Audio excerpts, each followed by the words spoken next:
The political landscape of 2024 has been dominated by one single issue: immigration. Whether it's refugees in small Italian villages or Haitian immigrants in small towns in Ohio, it's absolutely certain that immigration has never been a bigger issue for the average person. And nobody has faced this crisis harder than Canada. Over 1 million people have entered the country in just the last 3 years. And over 50% of those people are from one place: India, and most of them resettling in the single city of Brampton, Ontario. What has resulted of this mismanagement is a fiasco that is destroying the quality of life for Canadians and the immigrants themselves, and resulting in situations where immigrants are tens of thousands of dollars in debt, sleeping 4 to a bedroom, illegally crossing the border to the US because their life in Canada is so bad, and even a suicide crisis. All resulting from opportunistic middlemen who are exploiting a broken immigration system and preying on young Indians simply looking for a better life. The immigration crisis has also created anti-Indian sentiment from Canadians who have seen the cost of a home double in the last few years and feel they are being left behind in favor of new immigrants. Canada's immigration system has been a disaster for everybody involved, but that doesn't mean it's over. In this video, I explained how and why this happened. I go undercover in Brampton to investigate. What are the classes? We're doing recording something, right? Dude, the car you're sitting in right now got stolen twice. Really? There's no work at all? No work. And hopefully by the time you finish this video, you'll have a more nuanced and informed take on a topic that has dominated political discourse in 2024. Subscribe to artchad for more nuance.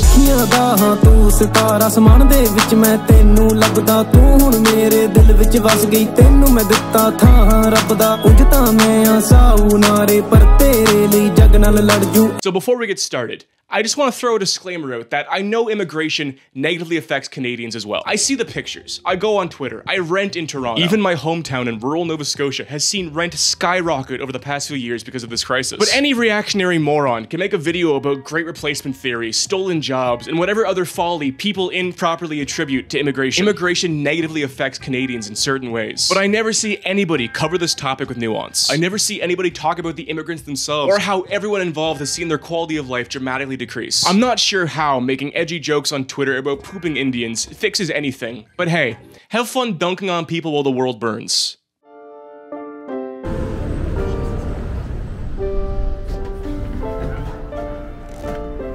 These are my boys, Dion and Armand. They reached out and offered to give me a tour of the city and translate some Punjabi for me. Also, Armand's a dope Punjabi musician, and a lot of his music's gonna be playing throughout this video. I just want to say thank you. This video would not have been possible without them. Yeah, they're carrying weapons and things are sort of, I'd say, unstable. Like, it seems everybody's on edge, right? And you just, over a small petty argument, somebody might do something really bad. It's not really worth it, so. Like all immigrants, Indians are sold a dream of generational wealth, economic mobility, and safety. Not only are they sold this dream, they are told that these are things everyone in Canada has. Canada is objectively one of the safest, cleanest, and richest countries in the world, regardless of what the It's Over Chuds will tell you. We're gonna be talking about the... We'll be talking about the...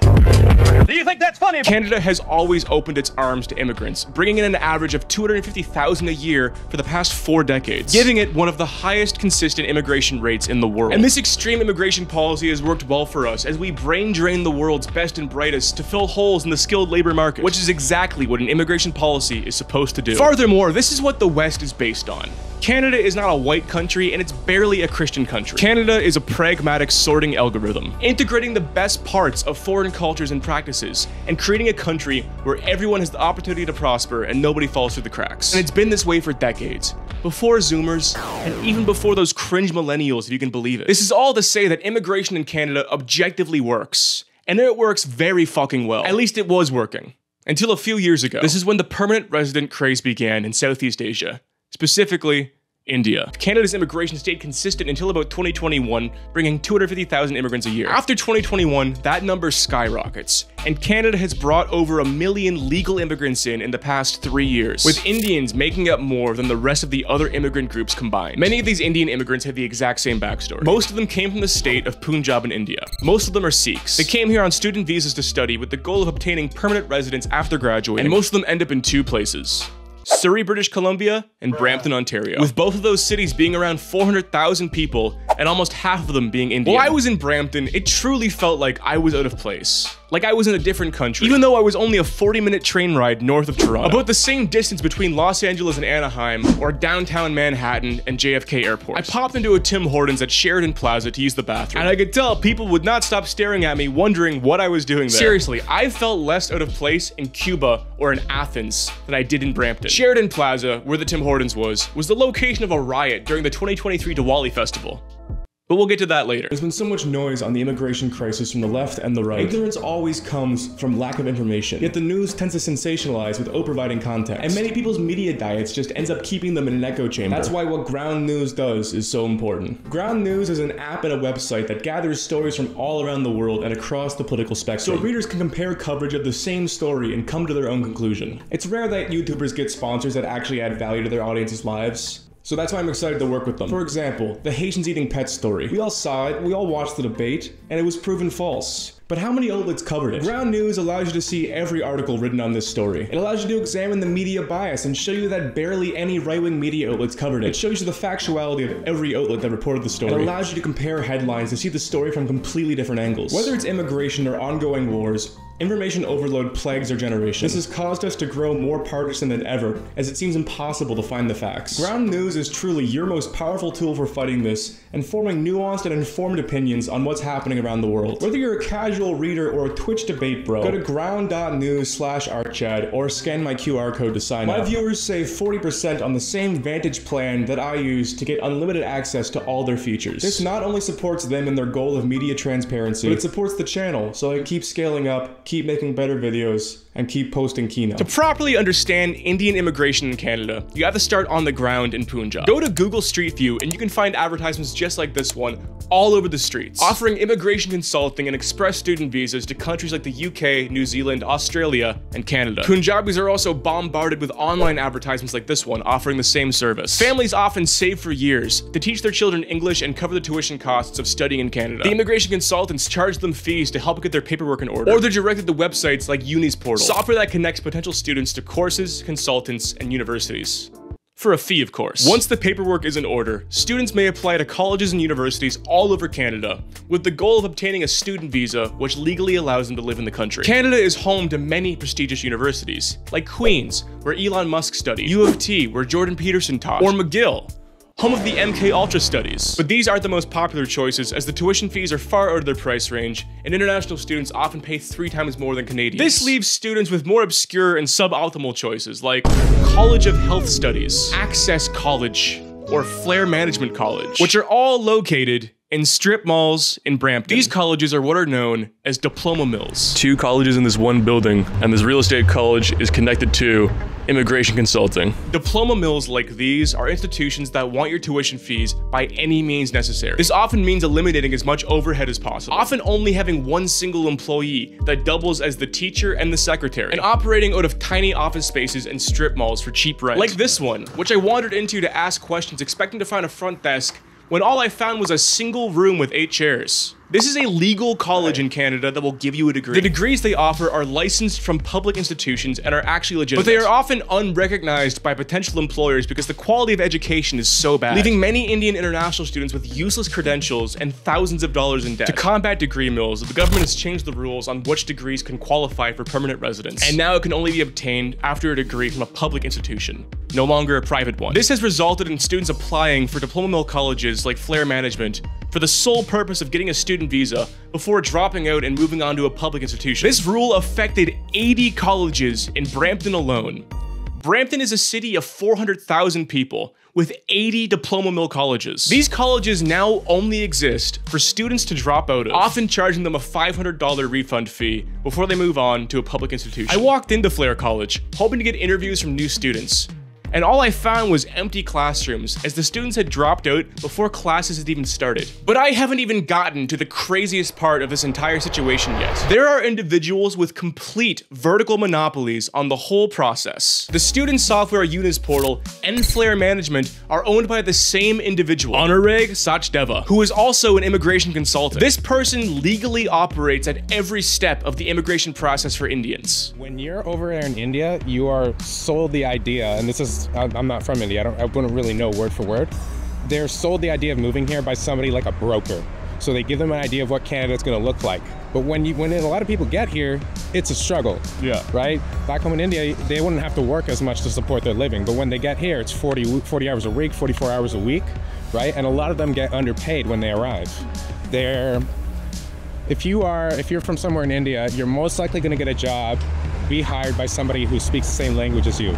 But because they feel like they're giving you such a big opportunity, they're likely going to want to underpay you. And the sad part is the people in this business are also first-generation immigrants who have been in Canada for years, exploiting students who are in the exact same position they were. A classic case of immigrants pulling up the ladder behind them. On online forums and on the ground in Brampton, this sentiment is everywhere, with older immigrants claiming that the new immigrants are less behaved, less respectful, and less educated than their generations were. But they may have a point. Because there is so much money to be made off of international students, there is no incentive to keep them from coming into the country. Take Algoma University, a Canadian university with a satellite campus in downtown Brampton. Algoma is a public university whose admission rate has increased 900% in the last 3 years, with 92% of its student body being Indian. After an audit, it was found that 8 to 10% of the applications didn't pass English language requirements to study in Canada, but they were put through anyway. Of Algoma's 5,000 students, that's 500 people who don't know English well enough to study in the country, let alone work. Algoma is also staffed by temporary part-time teachers who have no business teaching a university-level curriculum. Again, because the sole goal here is to eliminate as much overhead as possible. Algoma University doesn't even have dorms for their students to stay in. Immigration is so lucrative for these institutions that Algoma's cash holdings have increased from under 6 million in 2016 to almost 230 million in 2023. Why would you deny anybody to study at your university when you're getting filthy fucking rich and immigrants are paying an average of $26,000 a year in tuition fees? On December 1st, 2023, the Canadian government passed a law requiring all foreign student applicants to go through the government before they get approved, in hopes to stop the shady practice of letting students through who have no business studying in Canada. But the sad part here is what happens after these students get admitted. Algoma University has a pass rate of 55%. 45% of the student body, which is almost entirely Indian, fail the program, making it one of the lowest pass rates in Canada, and a number that's sure to skyrocket as students make their way from private diploma mill colleges with way lower admission standards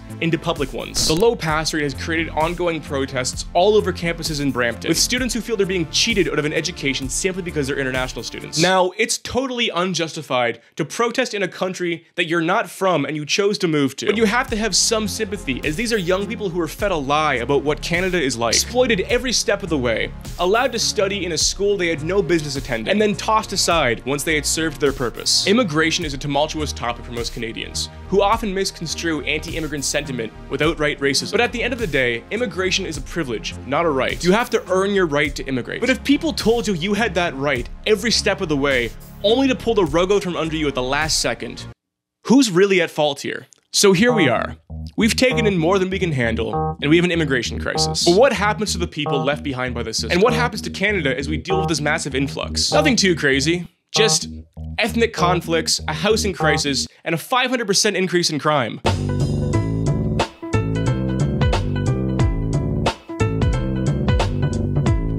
Let's start with housing. This graph from the Fraser Institute comparing population growth to new housing completions says it all. Canada's population has grown by around 1 million people in the last 3 years. 1 million people in a country with only 40 million people. That's less than the state of California. This has caused rent and mortgages to skyrocket to unsustainable levels. Housing all across Canada, from rural British Columbia to suburban Toronto, is now out of reach for most people. One-bedroom apartments average around 2,300 Canadian in rent, all over southern Ontario, even in places hours outside of downtown Toronto. And the average price for a house in the greater Toronto area is over 1 million Canadian. That's not just downtown Toronto. That's places like Bradford, Ontario, a town of 40,000 people 2 hours outside of downtown Toronto. Let that sink in. $1 million. Not to live in downtown Toronto, but to live anywhere outside of the city in the area. And this all happened in like 5 years. The housing crisis has not only destroyed the livelihood of Canadians, but has also destroyed the livelihood of immigrants who are scammed into coming to the country. Ads like this are all over apartment classifieds in Brampton. People sleeping in cots side by side in basements. Or this ad, offering free rent to any woman who's willing to partake in a friends with benefits relationship. And the housing situation in Brampton is being monopolized by the same individuals who monopolized the immigration process. Look at this construction project in this Brampton neighborhood. These are people working under the table for below minimum wage, working past quiet hours with no safety equipment, modifying a single family home in a suburb to cram international students inside, for a property owned by an older first-gen immigrant, and in a city whose construction regulations are enforced by other Indians, willing to turn a blind eye to the whole process. Immigration is supposed to increase GDP, not stretch the same GDP between more people. But that's exactly what's happening as these immigrants work low-paying gig economy jobs, fast food, or below minimum wage for under the table. I applied many much and I sent resume to Indeed also, but I don't get any chance to for an interview also. Yeah. So there's no interview, like there's no work at all? No work. Well, we are just making resumes right now and trying to find work everywhere. So how long have you been here? 15 days. 15 days. 15 days. Yeah. Wow. It's a lot of struggles. Do you feel like you're like working a lot, or like you have a good work-life balance? Not really.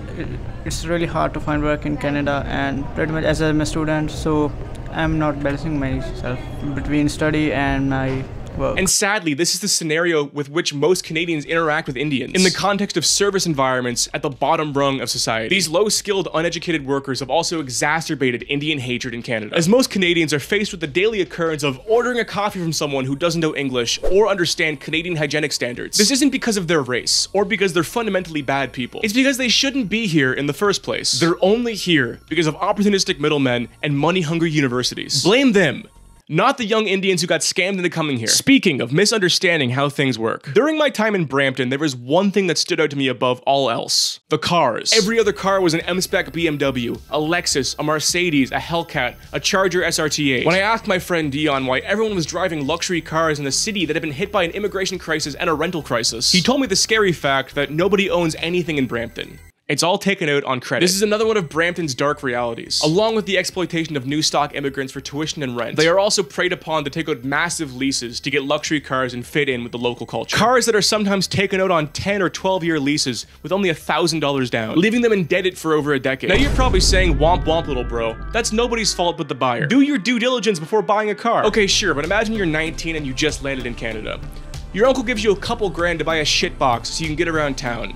You walk into a dealership and you're told that with just $1,000 down, you can drive away in a brand new BMW. That's exactly what happened to Bhavjit Singh, who became burdened with the car's lease, as well as Brampton's astronomically high car insurance. Brampton has high car insurance for a lot of reasons. The first is that you can simply buy your driver's license. You can walk into a corrupt provincial driving center and walk out with your full legitimate license. Not a fake license, your actual driver's license. This will cost you anywhere from $500 to $2,000. This has led Brampton to have some of the most dangerous drivers in the country. On top of the ill-gotten licenses, there are also car theft gangs that now operate all over suburban Ontario. Car thefts in the region have increased 561% in the last 5 years, as these gangs boost cars and ship them back overseas to the Middle East and India. Now sadly, because of the car debt, on top of the already precarious situation most international students live in, Bhavjit sadly took his own life, adding to an increasing and worrying trend of international students committing suicide as they become burdened with debt and no hopes of finding stable work. Let that sink in.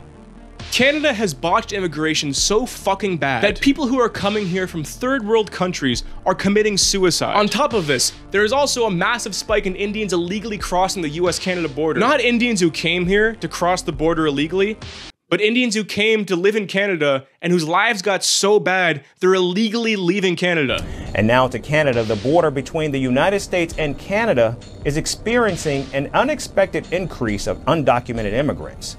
According to Customs and Border Protection, a record high 5,000 undocumented Indians entered the United States from Canada on foot in June alone. For the first time ever, a higher number of Indian immigrants have entered the United States via the Canadian border than the Mexican one.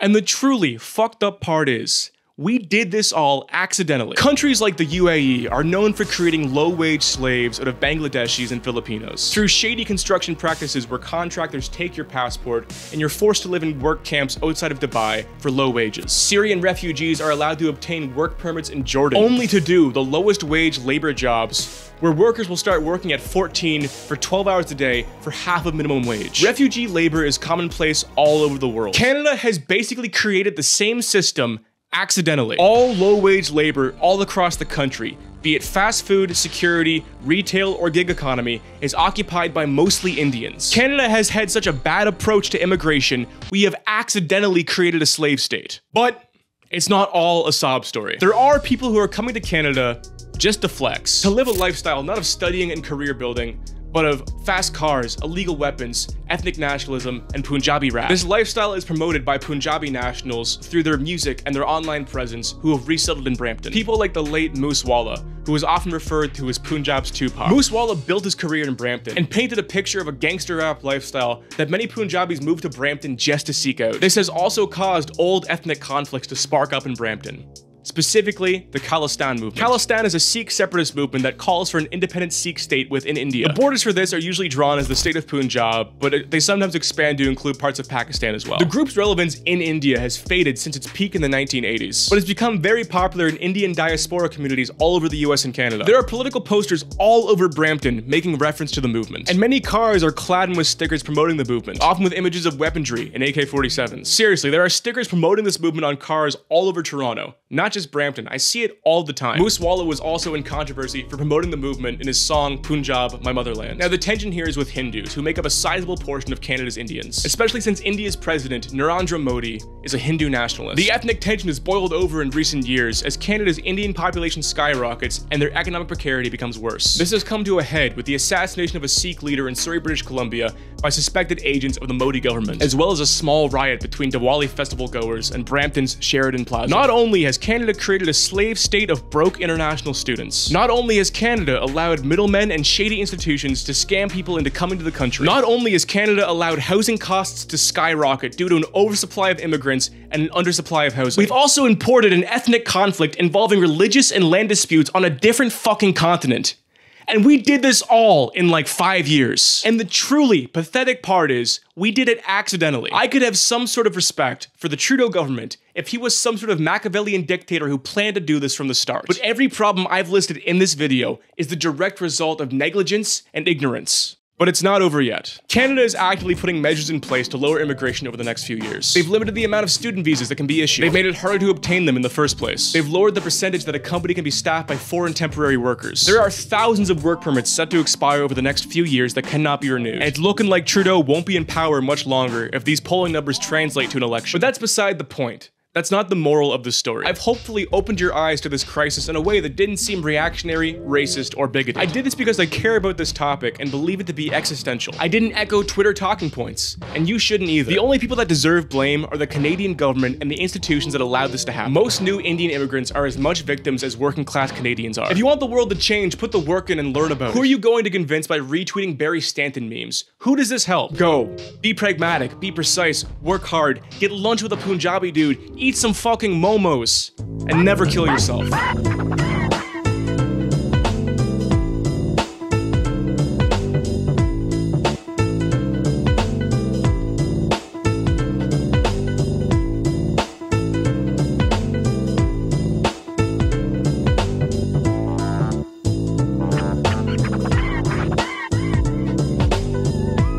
What the fuck is up? Quick PSA. I own a book club. It's called the Status Quo Book Club. You get access to it through my Patreon for a minimum of $3 a month.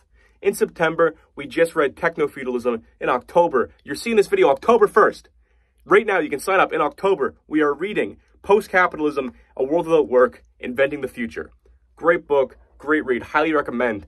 We do a seminar at the end of every month, discuss what we've learned over Discord. It's all posted to the Patreon. It's scaling up. Get in while you can. Join. I might die, and then you won't be able to join. Patreon.com/artchad.